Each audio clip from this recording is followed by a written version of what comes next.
PoK से जुड़ी सबसे बड़ी खबर देखिए। स्वामी रामभद्राचार्य से मिले सेना प्रमुख जनरल उपेंद्र द्विवेदी। रामभद्राचार्य से उन्होंने दीक्षा ली तो रामभद्राचार्य ने कहा मुझे दक्षिणा में पीओके चाहिए। जनरल उपेंद्र द्विवेदी ने चित्रकूट में जगतगुरु रामभद्राचार्य से मुलाकात की। रामभद्राचार्य ने जनरल द्विवेदी को दीक्षा दी और उसके बाद कहा अब तो मुझे दक्षिणा में पीओके चाहिए। विजयी सेना प्रमुख का सम्मान करने में मुझे भी बहुत बड़ी गौरव की अनुभूति हुई। उन्होंने मुझसे वही उसी मंत्र की दीक्षा ली जो मंत्र सीता जी ने हनुमान जी को लंका के विजय के लिए दिया था। और मैंने भी उनसे पीओके की दक्षिणा मांगी कि पाक अधिकृत के समय हमें मिलना चाहिए। उन्होंने कहा निश्चित मिलेगी आपको दक्षिणा। पाक को कुछ नहीं संदेश क्या दूं पाक को? कुत्ते की पूंछ कभी सीधी होती क्या? आगे अगर हमला करता है फिर कोई आतंकवादी घटना बस तब देना चाहिए। उचित सबक हो तब नक्शे से मिट जाएगा। यकीनन अगर कुत्ता किसी दिन बोल पाया तो आकर हाथ जोड़कर कहेगा कि मुझे पाकिस्तान के साथ मत तौलिए आप तमाम लोग। अक्सर मेजर गौरव आर्य भी ये कह देते हैं, आज स्वामी जी को भी हम सुन रहे हैं। अब क्या किया जाए, इसके अलावा कोई दिखाई नहीं देता, लेकिन बेचारा ये जानवर तो बड़ा वफादार होता है। अब ये देखिए, उपेंद्र द्विवेदी आज रामभद्राचार्य, भारत के संत, भारत को दिशा देने वाले लोग रहे हैं। और भारत के संत जब एक बार किसी चीज के लिए अपनी चुटिया बांध लेते हैं तो फिर आपको मालूम है कि फिर क्या होता है। सर, ये जनरल द्विवेदी का वहां पहुंचना जी और रामभद्राचार्य का ये कहना कि दक्षिणा में तो पीओके चाहिए, और इधर राजनाथ सिंह भी ये कह रहे हैं कि पीओके हमारा है, वहां के लोग हमसे मिलने के लिए आतुर हैं। बहुत जल्दी ये होता हुआ दिखेगा। पीओके खुद दौड़ा आएगा और कहेगा कि मैं तो भारत का हूं। बात है। मैं दिनेश एक बात बताना चाहता हूं अपने व्यूअर्स को, बहुत जरूरी है।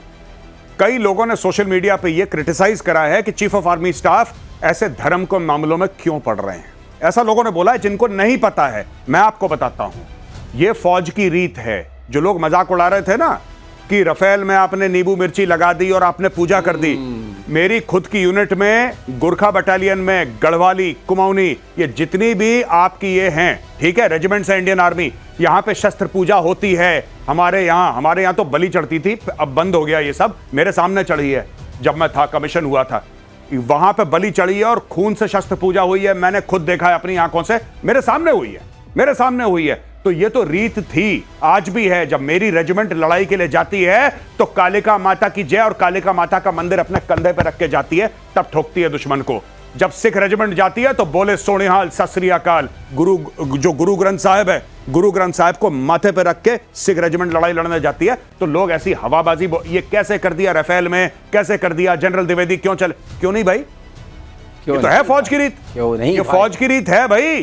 फौज में ये आज से नहीं चलता चला आ रहा, ये 250 साल पहले अंग्रेजों के टाइम से चलता चला आ रहा है।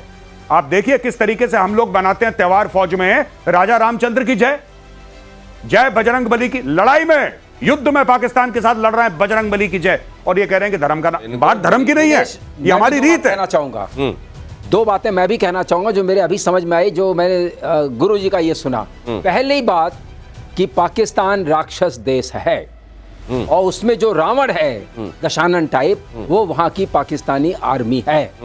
और जब तक रावण का नाश नहीं होगा, मतलब उसके नाभि में आप बम नहीं मारेंगे, वो नाभि सूखेगी नहीं।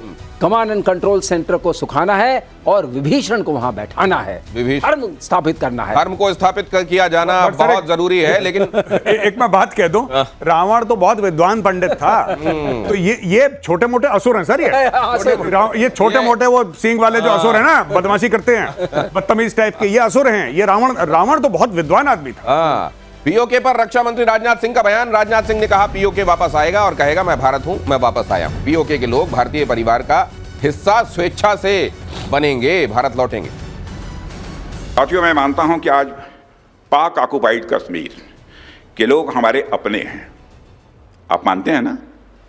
पाक ऑक्युपाइड कश्मीर के लोग वो हमारे अपने हैं, हमारे परिवार का हिस्सा हैं। हम प्रधानमंत्री के श्री नरेंद्र मोदी जी के एक भारत श्रेष्ठ भारत के संकल्प के लिए पूरी तरह से प्रतिबद्ध हैं। और हमें यह पूर्ण विश्वास है कि हमारे वो भाई जो आज हमसे भौगोलिक और राजनीतिक रूप से अलग हैं, वो भी अपने स्वाभिमान, आत्मा की आवाज़ और स्वेच्छा से भारत की मुख्य धारा में कभी न कभी जरूर वापस लौटेंगे। अब इसका बड़ा मायना समझ लिए, ये केवल एक भौगोलिक क्षेत्र को पीओके नहीं कहा जा रहा है, यह भी कहा जा रहा है कि वहां रहने वाले लोग हमारे अपने हैं। और ये भी आप देख रहे हैं कि पिछले करीब 15-20 दिनों से पीओके को लेकर भारत के स्वर और ज्यादा मजबूत और ऊंचे हो गए हैं। इसके मायने क्या हैं मेजर आरिफ? नहीं, देखिए बात यह है कि अब कहीं ना कहीं लोगों में ये एक विचारधारा बन चुकी है, एक माइंडसेट बन चुका है, नॉट विचारधारा बट माइंडसेट, एक दिमाग बन चुका है कि अब पीओके के बारे में निर्णायक लड़ाई शुरू हो चुकी है और ऑपरेशन सिंदूर अभी स्थगित, मतलब जिसको कहते हैं कि इट्स अ पॉज, ये खत्म नहीं हुआ है। इसके पीछे सरकार पड़ गई है, इसके पीछे लोग पड़ गए हैं। आप देखिए कि जनरल द्विवेदी जाते हैं संत महात्माओं के यहाँ मिलने के लिए, प्रणाम करते हैं, वो कहते हैं गुरु दक्षिणा मुझे पीओके चाहिए। ये आप देखिए ना, this is not a military man speaking, this is a Holi man speaking, right. और होली मैन ये कहते हैं, जो धर्म गुरु हैं वो कहते हैं कि पीओके यानी कि सबको चाहिए पीओके, और सरकार को पता है कि सबको चाहिए पीओके। अब निर्णायक युद्ध होगा। अब इसके मायने भी दिनेश, समझाइए। हाँ। जनता वहां की हमारी है। सो दिनेश, इसके मैं जोड़ के देखता हूं, तार जोड़ना चाहूंगा अगर आप हाँ, प्लीज 30 सेकंड्स हो। पहला यूएनएससी का रेजोल्यूशन क्या था? उसका पहला स्टेप था खाली करो, तो पहले आवाज आई थी पीओके खाली करो। उसका पहला स्टेप है रेजोल्यूशन का, जिसमें कि हम फंस गए थे कि पीओके खाली करो, तो पहले आवाज आई थी प्रधानमंत्री की तरफ से पीओके खाली करो। ठीक है। पाकिस्तान दूसरी खाली करे। आवाज आ रही है कि ये अपने आप मिलेंगे, जो नेक्स्ट स्टेप था। तो उसके बाद विलय तो होना निश्चित है। प्रक्रिया शुरू हो गई है दिनेश। ये प्रक्रिया है। पहले ये कि वो वहां जो पाकिस्तान जबरन कब्जा जमाए हुए हैं वो वहां से जाए, हटे, खाली करे, और फिर वहां के जो लोग हैं वो तो भारत के हैं ही, भारत के साथ मिलने को बेकरार हैं। ऑपरेशन सिंदूर पर बोले वायुसेना प्रमुख, ऑपरेशन सिंदूर देश की सामूहिक जीत है। सेना और हर भारतीय का इसमें योगदान है। भारत का ये कड़ा और स्पष्ट फैसला था, बड़ी स्पष्ट रणनीति थी इसमें।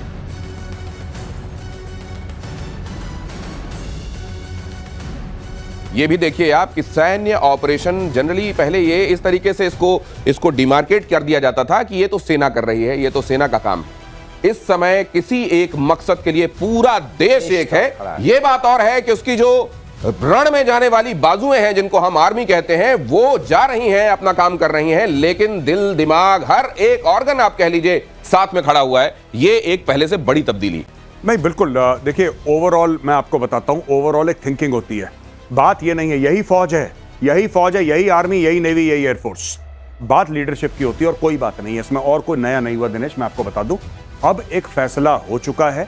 और जहां तक ये आपने देखिए, रक्षा मंत्री ने क्या बोला कि ये हमारे लोग, हाँ। हम मानते हैं। और पूछा भीड़ से वहां पे कि भाई आप मानते हो कि नहीं मानते हमारे? उन्होंने बोला हाँ सब मानते हैं। ये खुद होगा, क्यों होगा? एक तो जो कश्मीर में तरक्की चल रही है, पहली बात ये। दूसरी बात यह कि पाकिस्तानी फौज, आपको पता है पीओके में एक रहने वाला नागरिक, उनके पास कंपनी नहीं है जिससे सिम कार्ड ले लें। सिम कार्ड जिस कंपनी से लेते हैं वो फौज की कंपनी, आपको पता है? वहां पे Pakistan army, Pakistan military, ISI एक टेलीकॉम कंपनी चलाती है जिसका सिम कार्ड उन लोगों को लेना है, राइट? उनको वहां के जो बाशिंदे हैं। तीसरी बात, वहां पे जो भी है वो वहां पे इलेक्टेड नहीं है, वहां पे अपॉइंटेड है। वहां पे कोई पंजाब से अपॉइंट करा है, वहां पे आईजी, जैसे हमारे यहाँ डीजीपी होता है, वहां पे आईजी, इन लोगों को अपॉइंट करा जाता है। वो एक जिसको कहते हैं कि गुलाम है, उसका नाम आप आजाद पंजाब क्यों नहीं कहते भाई साहब? आजाद सिंध क्यों नहीं कहते? आजाद खैबर पख्तूनख्वा, आजाद कश्मीर क्यों कहते हैं पाकिस्तानी? क्योंकि उनके मन में चोर है, उनके मन में चोर है कि बोलो, क्योंकि उनको पता है कि वो गुलाम है, आजाद नहीं है। तो इसको आजाद आजाद बोलो कि लोगों को आदत पड़ जाए आजाद कहने की और अपना विश्वास हो जाए कोई आजाद नहीं है, गुलाम कश्मीर है।